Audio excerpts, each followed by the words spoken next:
bolehkah kita mendoakan yang jelek-jelek kepada orang yang menyakiti kita, Ustaz? Dan bolehkah kita bersyukur kepada Allah bila dikabulkan? Terima kasih sebelumnya.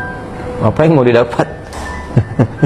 Jadi kalau Allah saja mengarahkan Nabi untuk mendoakan perilaku buruk dengan kebaikan, maka kita lebih layak untuk mengikuti tuntunan Nabi SAW. Kita doakan yang baik. Ya, toh mohon maaf dia mencela kita itu, celaan dia, ketika keluar celaannya itu sudah memberikan pahala kepada kita. Kenapa harus dengan mencela kembali sehingga mengembalikan pahala yang telah kita dapatkan?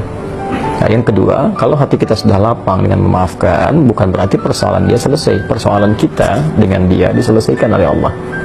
Allah akan lupakan beban-beban pada diri kita tentang dia, dihapuskan. Jadi kita nggak capek mikirin dia hilang. Tapi kalau dia belum minta maaf kepada kita, persoalan dia dengan kita belum selesai. Dan dia akan berhadapan dengan Allah di hari kiamat nanti. Jadi nggak ada ruginya, kita dapat pahala. Ya, yang kedua, transferan dari dia tadi, kemudian kita dilupakan oleh Allah tentang perkara dia. Yang ketiga, dia tetap punya urusan dengan Allah sampai dengan hari kiamat.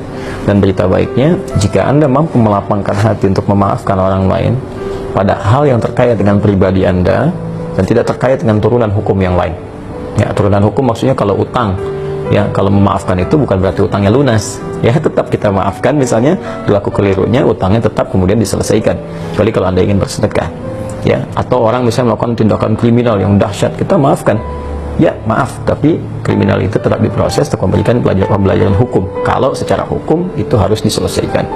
Nah, kalau Anda bisa lapangkan hati seperti ini, maka Allah janjikan di Quran surah ketiga Al-Imran ayat 133 sampai 134. Wasari'u ila maghfiratin rabbikum wa jannatin arduha as-samawati wal ardu uiddat lil muttaqin.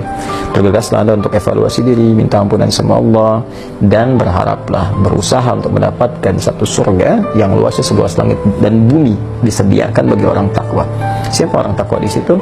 Amalannya 134. Alladzina yunfiquna fis sarai wad dharra, orang gemar berbagi dalam keadaan lapang ataupun sulit. Kalau lapang berbagi biasa, ini sulit berbagi masih mau. Ya.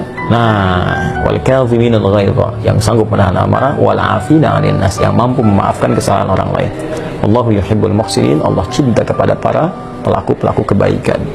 Barangkali Anda lulus ujian yang lain, ujian sholat bagus, zakat bagus, tapi Allah ingin menguji Anda dengan hadiah terbesar, yaitu surga seluas langit dan bumi. Dapatkan itu, dan disitulah kesempatannya. Kalau hadiahnya kecil, mungkin ujiannya kecil. Hadiahnya power bank, mungkin ujiannya kecil. Tapi hadiahnya surga, setiap yang didambakan masa harus tantangannya ringan.